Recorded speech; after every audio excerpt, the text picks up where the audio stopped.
इस वीडियो को देखने वाला हर व्यक्ति पैसे कमाना चाहता है, लेकिन क्या आप जानते हैं कि पैसे कमाने के लिए सिर्फ मेहनत और अनुशासन ही नहीं, बल्कि सबसे जरूरी है आपका मनी माइंडसेट। यही माइंडसेट आपको अपनी कमाई को बढ़ाने की असली कुंजी देता है। इसलिए हम लेकर आए हैं मेक एपिक मनी की ऑडियो बुक, जो आपको बताएगी कि कैसे आप भी अपना सही मनी माइंडसेट विकसित कर सकते हैं। तो चलिए जानते हैं वो राज जो आपकी आर्थिक स्थिति को बदल सकते हैं। चैप्टर 1 है why should I even care about money. पैसों की परवाह क्यों करनी चाहिए? यह सवाल बहुत से लोगों के मन में आता है। अक्सर हम पैसे के महत्व को नजरअंदाज कर देते हैं या फिर सोचते हैं कि पैसा केवल एक साधन है जिसे हमें सिर्फ जरूरत भर खर्च करना चाहिए। लेकिन अगर हम गहराई से सोचें तो हमें यह समझ में आता है कि पैसा हमारे सपनों को पूरा करने, हमारी आजादी पाने और एक बेहतर जीवन जीने में अहम भूमिका निभाता है। मान लीजिए आप एक युवा हो और आपको अपनी खुद की कंपनी खोलने का सपना है। क्या आप बिना पैसों के अपने इस सपने को पूरा कर सकते हैं? बिल्कुल नहीं। अगर आपके पास पैसे नहीं हैं, तो आप न तो अपने व्यवसाय को शुरू कर पाएंगे, न ही उस व्यवसाय को चलाने के लिए जरूरी संसाधन जुटा पाएंगे। ऐसे में यह साफ है कि पैसा केवल एक साधन नहीं है, बल्कि यह आपके सपनों की कुंजी हो सकता है। अंकुर वारिकू इस बारे में बड़ी अच्छी बात करते हैं कि हमारे मन में पैसे को लेकर जो धारणा बन जाती है, वह बचपन से ही बनती है। हम सबने कभी न कभी सुना है, पैसा बुरी चीज है, पैसा खुशी नहीं ला सकता, या पैसा सब कुछ नहीं है। यही सोच हमारे मन में घर कर जाती है और हम पैसे से दूर भागते हैं या फिर इसका सही इस्तेमाल नहीं कर पाते। लेकिन क्या यह सही है? सोचिए, अगर हम पैसों को सिर्फ एक साधन माने तो हम इसे अपनी खुशी और स्वतंत्रता के लिए उपयोग कर सकते हैं। एक उदाहरण से इसे समझते हैं। मान लीजिए कि एक आदमी है जिसका नाम राज है। राज का सपना था कि वह अपने परिवार के साथ दुनिया भर की यात्रा पर जाए और अपनी पत्नी को एक शानदार जीवन दे। लेकिन जब वह पैसे कमाने के लिए काम करता था, तो वह हमेशा यही सोचता था कि पैसा केवल एक जरूरी चीज है जो उसकी जरूरतें पूरी कर सके। वह हमेशा यह सोचता था कि पैसे से खुशी नहीं खरीदी जा सकती। लेकिन जब उसने पैसों को सही तरीके से समझा और निवेश करने के बारे में सोचा, तो उसका दृष्टिकोण बदल गया। राज ने अपनी बचत बढ़ाई, सही निवेश किए और कुछ सालों बाद वह आर्थिक रूप से स्वतंत्र हो गया। अब उसे पैसे की कमी महसूस नहीं होती थी और उसने अपने परिवार के साथ कई देशों की यात्रा की। इस उदाहरण से यह साबित होता है कि पैसा न केवल हमारी जरूरतें पूरी करने के लिए है, बल्कि इसे हम अपनी खुशियों और स्वतंत्रता के लिए भी उपयोग कर सकते हैं। अंकुर वारिकू कहते हैं कि पैसों को लेकर हमारी मानसिकता बदलनी चाहिए। हमें यह समझना होगा कि पैसा बुरी चीज नहीं है, बल्कि यह एक उपकरण है जो हमें अपने लक्ष्य तक पहुंचने में मदद करता है। इस अध्याय में यह भी बताया गया है कि अगर हम पैसों को सही तरीके से समझते हैं और उसका सही इस्तेमाल करते हैं, तो हम न केवल आर्थिक स्वतंत्रता पा सकते हैं, बल्कि हमारे जीवन में और भी खुशियां आ सकती हैं। पैसों से जुड़े मिथकों को तोड़कर हम अपनी सोच को बदल सकते हैं और अपने जीवन को एक नई दिशा दे सकते हैं। इसलिए पैसों की परवाह करना न केवल हमारे जीवन को बेहतर बनाता है, बल्कि यह हमारे सपनों को पूरा करने में भी मदद करता है। यही है असली आर्थिक स्वतंत्रता, और यही हमें एक खुशहाल और संतुष्ट जीवन जीने का मौका देती है। चैप्टर 2 है now I really want to earn some money. अब मैं पैसे कमाना चाहता हूं। यह सोच आज के समय में हर किसी के मन में आती है। हर कोई चाहता है कि उसका बैंक बैलेंस बढ़े और वह आर्थिक रूप से स्वतंत्र हो। लेकिन सवाल यह है कि पैसे कमाने के लिए क्या सबसे जरूरी चीज है? इसका जवाब एकदम साफ है, स्किल्स। अंकुर वारिकू इस बारे में विस्तार से बताते हैं कि पैसे कमाने के लिए सबसे पहले हमें अपनी क्षमताओं को पहचानना होगा और फिर उन्हें सही दिशा में विकसित करना होगा। अगर आप एक अच्छा कलाकार हैं, तो आप अपनी कला से पैसे कमा सकते हैं। अगर आप अच्छे लेखक हैं, तो आप लेखन से पैसे कमा सकते हैं। इसी तरह अगर आप किसी खास क्षेत्र में माहिर हैं, तो उस क्षेत्र से जुड़ी सेवाएं प्रदान करके पैसे कमा सकते हैं। अब पैसे कमाने के दो प्रमुख तरीके होते हैं, सक्रिय आय और निष्क्रिय आय।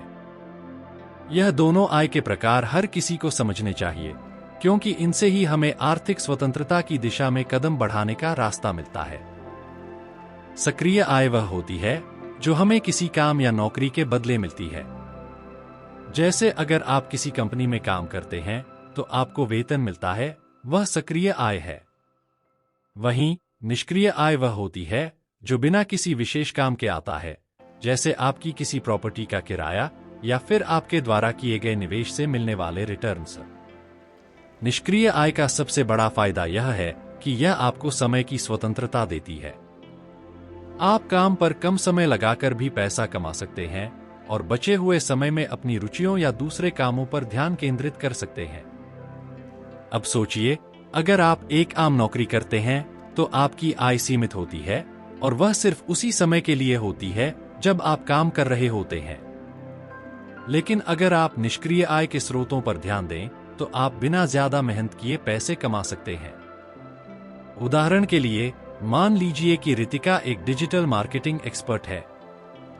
वह एक कंपनी में काम करती है और उसे अपने स्किल्स का अच्छा पैसा मिलता है। लेकिन रितिका जानती है कि केवल सक्रिय आय पर निर्भर रहना सही नहीं है। इसलिए उसने अपने डिजिटल मार्केटिंग ज्ञान को साझा करने के लिए एक ऑनलाइन कोर्स बनाया और उसे बेचना शुरू किया।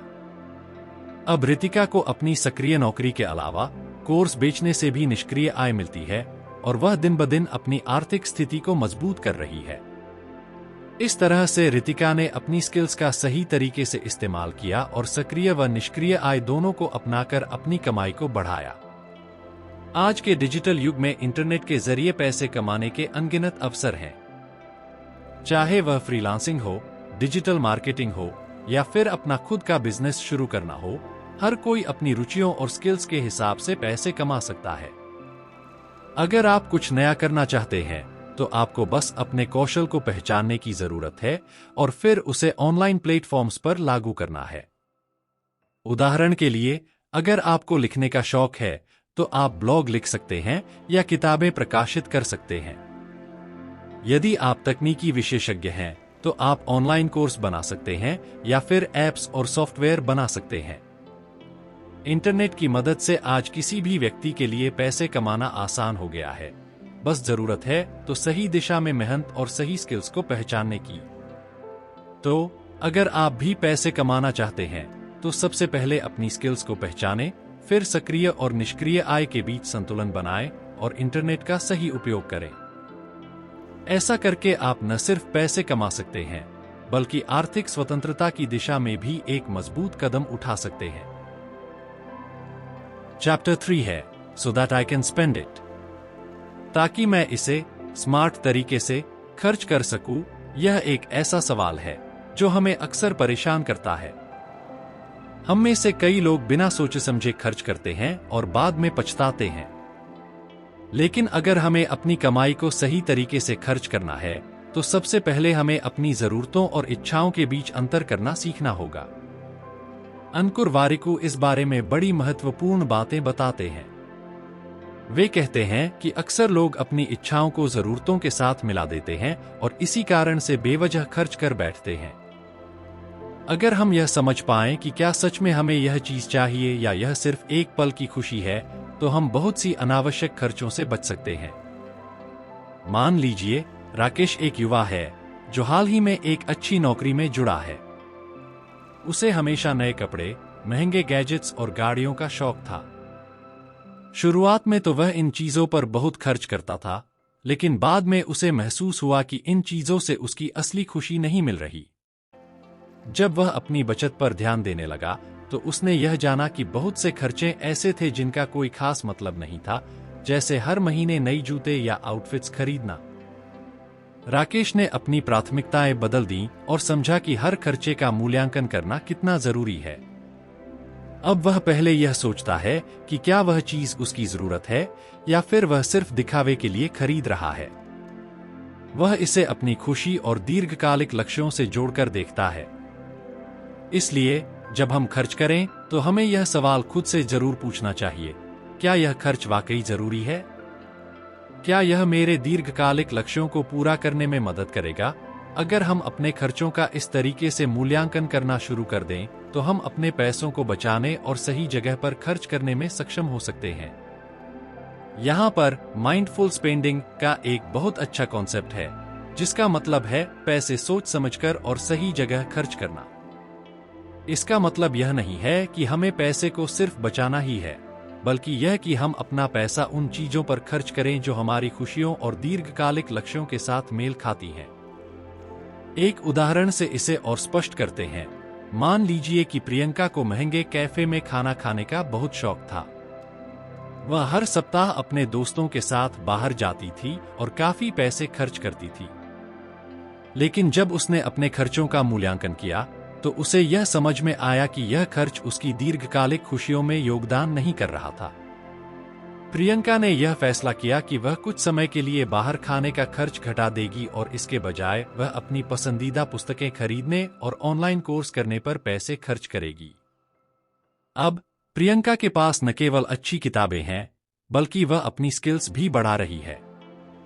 इस तरह से माइंडफुल स्पेंडिंग का अभ्यास हमें न सिर्फ अपनी बचत बढ़ाने में मदद करता है, बल्कि यह हमें हमारी खुशियों और लक्ष्यों के लिए सही तरीके से पैसे खर्च करने की दिशा में भी मदद करता है।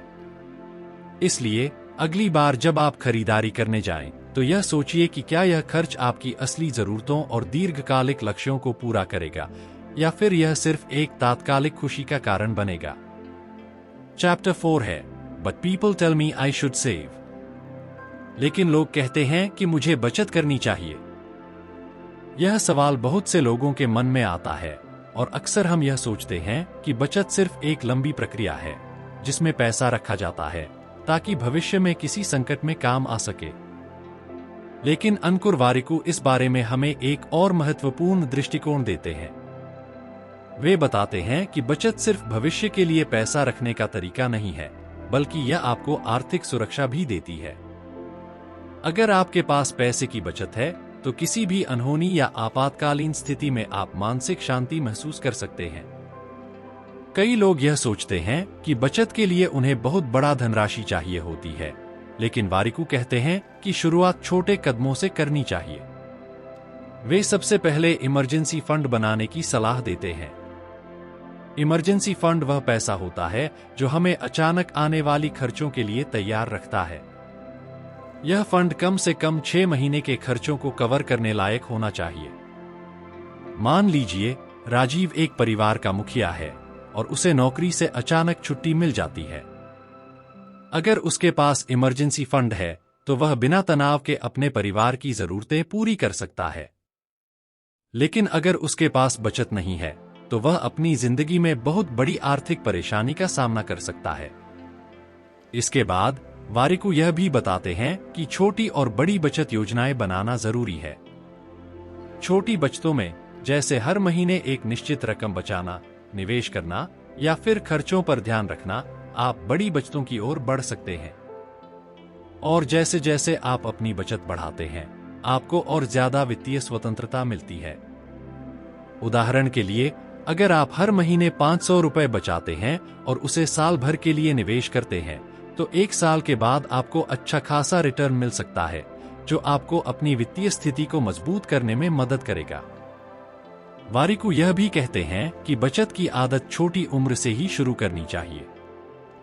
अगर हम शुरू से ही बचत करने की आदत डालते हैं, तो हम आगे चलकर बेहतर वित्तीय स्थिति में होंगे।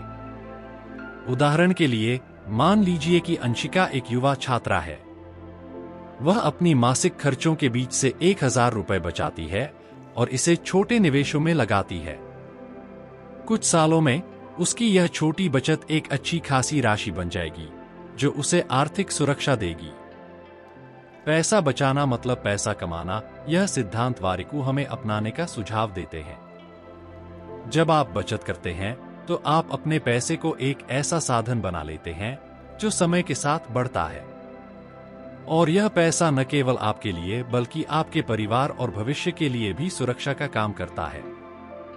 तो बचत करने का मतलब यह नहीं है कि आपको हर चीज से तौबा कर लेनी चाहिए, बल्कि यह है कि आपको अपने पैसे को समझदारी से प्रबंधित करना होगा। एक सही बचत योजना आपको न केवल आने वाले समय में आर्थिक सुरक्षा देती है, बल्कि यह आपको वित्तीय स्वतंत्रता की ओर भी ले जाती है। चैप्टर 5 है and use the money to protect मी।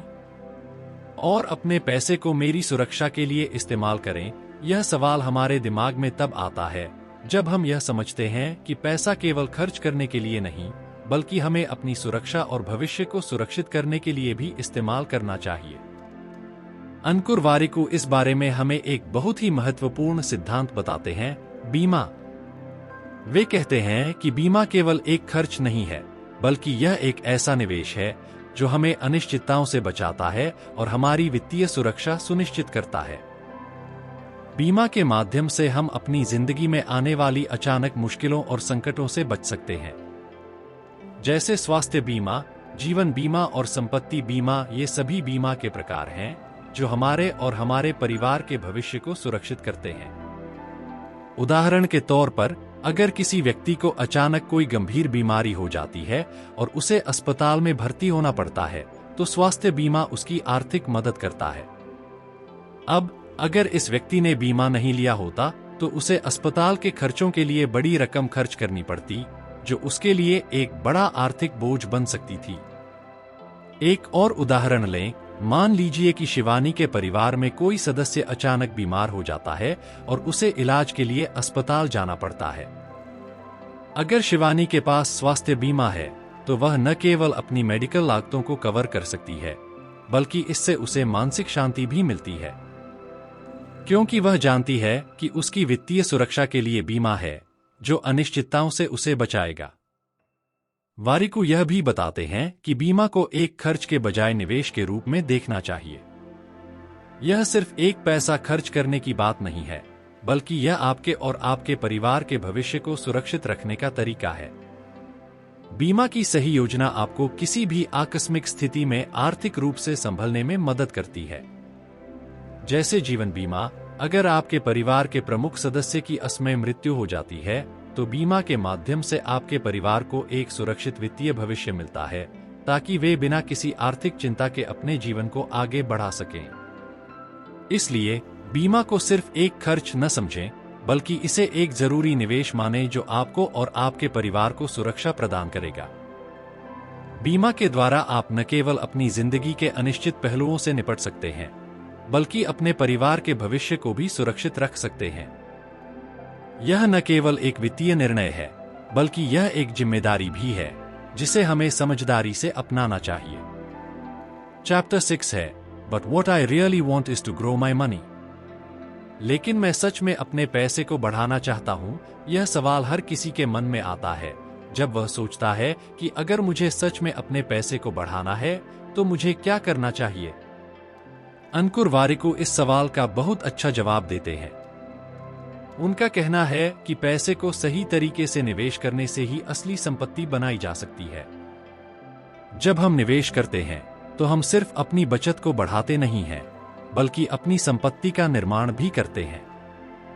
निवेश करने के बहुत से तरीके होते हैं, जिनमें से stock market, mutual fund, real estate और अन्य निवेश साधन प्रमुख हैं।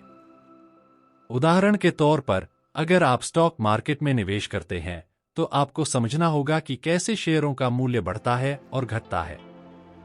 जैसे मान लीजिए कि अंशु ने एक अच्छी कंपनी के शेयर खरीदे और समय के साथ कंपनी का प्रदर्शन सुधरा। जैसे जैसे कंपनी की वृद्धि होती है, वैसे वैसे अंशु के निवेश का मूल्य भी बढ़ने लगता है। यदि अंशु ने सही समय पर निवेश किया और शेयरों को लंबे समय तक बनाए रखा, तो वह अपनी संपत्ति को बहुत अच्छे तरीके से बढ़ा सकता है। इसके अलावा म्यूचुअल फंड एक और तरीका है जहां आप एक बड़ा निवेश नहीं करते, बल्कि थोड़ा थोड़ा पैसा एकत्रित करके कई तरह के निवेशों में अपने पैसे को फैलाते हैं। यह तरीका उन लोगों के लिए उपयुक्त है जो जोखिम से बचना चाहते हैं लेकिन फिर भी अच्छा रिटर्न पाना चाहते हैं। अब वारिकू कंपाउंडिंग का जादू की बात करते हैं, जो निवेश का सबसे महत्वपूर्ण सिद्धांत है। कंपाउंडिंग का मतलब है आपका पैसा समय के साथ बढ़ता है। जैसे मान लीजिए कि आपने 10,000 रुपए का निवेश किया और उस पर सालाना 10% का रिटर्न मिलता है। पहले साल के बाद आपका निवेश 10,000 रुपए से बढ़कर 11,000 रुपए हो जाएगा। दूसरे साल में 11,000 रुपए पर 10% रिटर्न मिलेगा, यानी 1,100 रुपए। इस तरह से आपका पैसा न सिर्फ मूल राशि पर बल्कि पहले के रिटर्न पर भी बढ़ता है। यह कंपाउंडिंग का जादू है जो निवेश को एक लंबी अवधि में बेहद फायदेमंद बना सकता है। लेकिन निवेश करते समय एक और बात जो ध्यान में रखनी चाहिए वह है जोखिम का मूल्यांकन और विविधता। वारिकू कहते हैं कि कोई भी निवेश पूरी तरह से जोखिम मुक्त नहीं होता और यही कारण है कि हमें अपने निवेश को विविध बनाना चाहिए। जैसे अगर आप सभी पैसे एक ही कंपनी के शेयरों में निवेश करते हैं तो अगर उस कंपनी का प्रदर्शन खराब होता है तो आपका सारा पैसा संकट में पड़ सकता है। लेकिन यदि आप अलग अलग क्षेत्रों में निवेश करते हैं तो आप एक स्थान पर होने वाले नुकसान से बच सकते हैं। उदाहरण के लिए, यदि आप कुछ शेयरों, म्यूचुअल फंड्स, रियल एस्टेट और अन्य निवेशों में अपना पैसा लगाते हैं तो अगर एक निवेश में नुकसान होता है तो दूसरे निवेश से आपको लाभ हो सकता है। इसलिए अगर आप सच में अपने पैसे को बढ़ाना चाहते हैं तो सबसे पहले आपको सही तरीके से निवेश करना होगा। निवेश से पैसे को बढ़ाना केवल समय की बात है, लेकिन यह केवल तभी संभव है जब आप सही तरीके से निवेश। तो दोस्तों, कैसी लगी आपको यह वीडियो? अगर अच्छी लगी है तो लाइक करें और चैनल को सब्सक्राइब करें, क्योंकि ऐसी वीडियो आपको सिर्फ हमारे चैनल पर ही मिलेगी। Thanks for watching.